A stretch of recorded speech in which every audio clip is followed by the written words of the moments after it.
Hi, boys and girls. One more Halloween story, Trick or Treat, Smell My Feet. This one is by Diane de Groat, and these characters are in a whole series of books that I hope to be able to find and read, maybe for some of our other holidays. So here's our title page. It's a little bit stuck to the beginning. I'm not sure why. It looks like this book has maybe been well loved. There's our dedication to Amanda the Kid. And Gilbert is the main character. "Look, Gilbert, I'm a ballerina." Lola twirled around in her tutu. "It's for Halloween," she said. "What are you going to be?" Gilbert held up the mask he was making and said, "I'm going to be one of the Martian space pilots, Captain Zig. But don't tell anyone. I don't want anyone to copy my idea."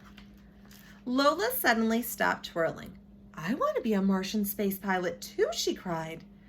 "But I just finished making your costume," Mother said. "You wanted to be a ballerina." "You don't have to do everything I do," Gilbert said. "Your costume is nice too. If I were you, I would be a ballerina."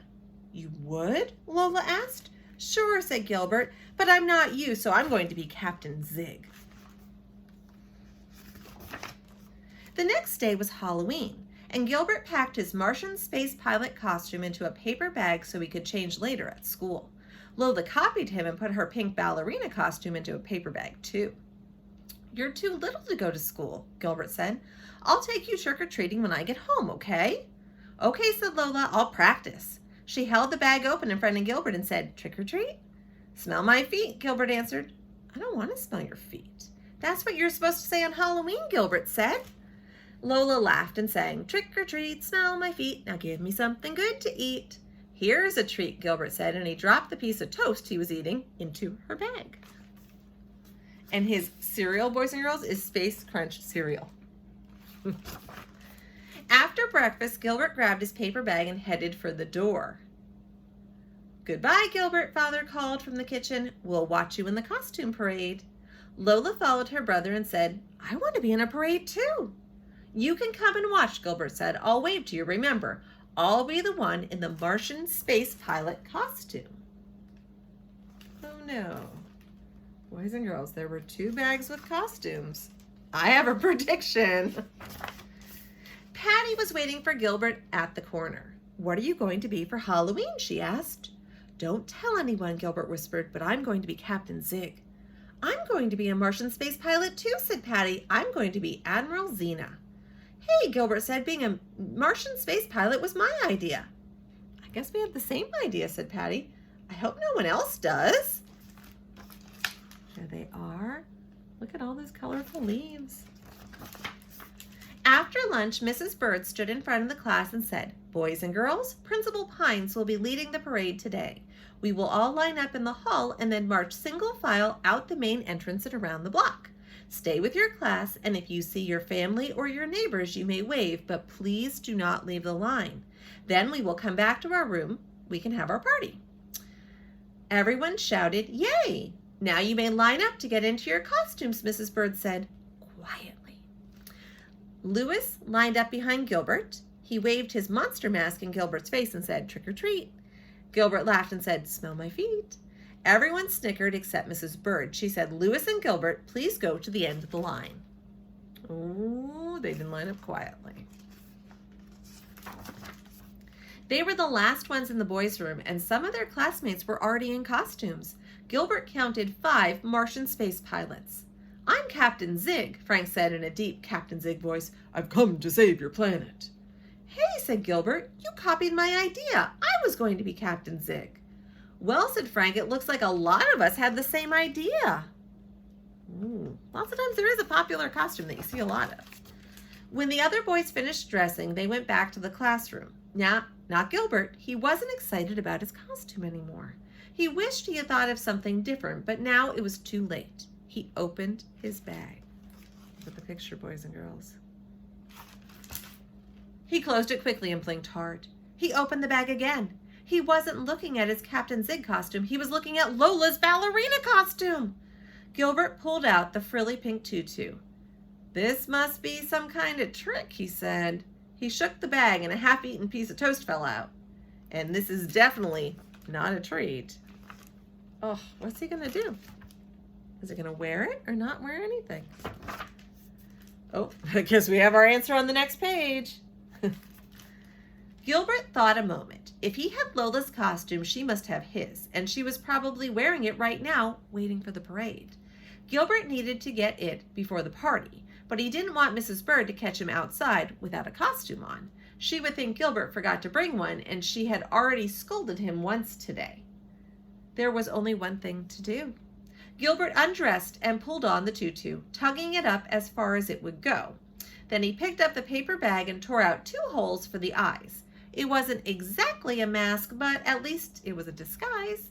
He didn't want his friends to see him dressed as a ballerina. When Gilbert stepped into the hallway, his class was already passing through. No one recognized him, so he followed them down the hall and out the door. The street was lined with people watching and waving and taking pictures. Gilbert looked up and down the street, cutting in and out of line, but he couldn't find his sister anywhere. "Hey, quit pushing," someone yelled. "It's not me," a tall space pilot said. "It's that girl with the bag on her head." "Please stay in line," a teacher said. Gilbert recognized Mrs. Bird's voice behind him. Then he heard another voice he knew. "Look, Daddy, Gilbert's wearing my ballerina costume." Up ahead, he saw Lola standing next to Father, and she was wearing Gilbert's costume.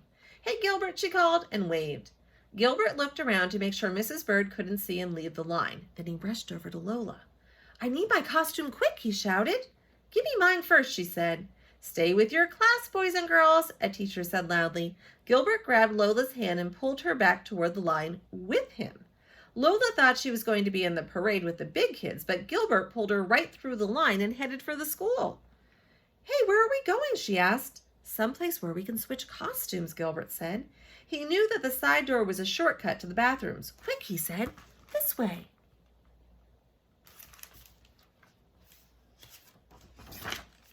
But Lola wasn't very quick. She kept tripping over the too big costume. By the time they reached the boys' room, they were out of breath. Gilbert pushed the door open, and there was Louis standing in his underwear. "Hey, no girls allowed," he yelled. "Let's try the girls' room," Lola said helpfully. "No way," Gilbert said. "Come on, maybe my classroom is still empty." He has Halloween underwear. They ran down the hall to Mrs. Bird's room. They had just reached the door when Lola tripped on her costume and Gilbert tripped on Lola. They tumbled inside right into the middle of a party. And his bag came off his head, did you see? Gilbert's paper bag mask had flown off. Everyone was staring at him and his tutu. Gilbert did the only thing he could think of. He twirled around the room, then raised his arms and said, "Ta-da!" There was a long silence. "Gilbert," Frank asked finally, "what are you supposed to be?" "He's a ballerina, silly," Lola said as Mrs. Bird helped her to her feet. "And I'm Captain Zig." Patty said, "Well, Gilbert, at least you didn't have the same costume as everybody else." "Of course not," Gilbert said. "I wanted to be something different. My sister here wanted to be a space pilot like everyone else, but not me," he said proudly. Then he twirled across the floor to the refreshment table. Soon, Father appeared at the door to take Lola home. Mrs. Bird gave her some pumpkin cookies to take back with her. "Trick or treat," Mrs. Bird said, handing her the bag.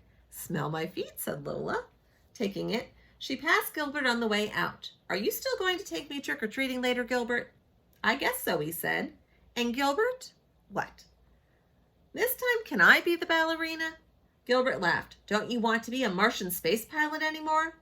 "No," she said, taking Father's hand. "If I were you, I'd be the one, but I'm me, so I'm going to be a ballerina." She skipped out the door, singing.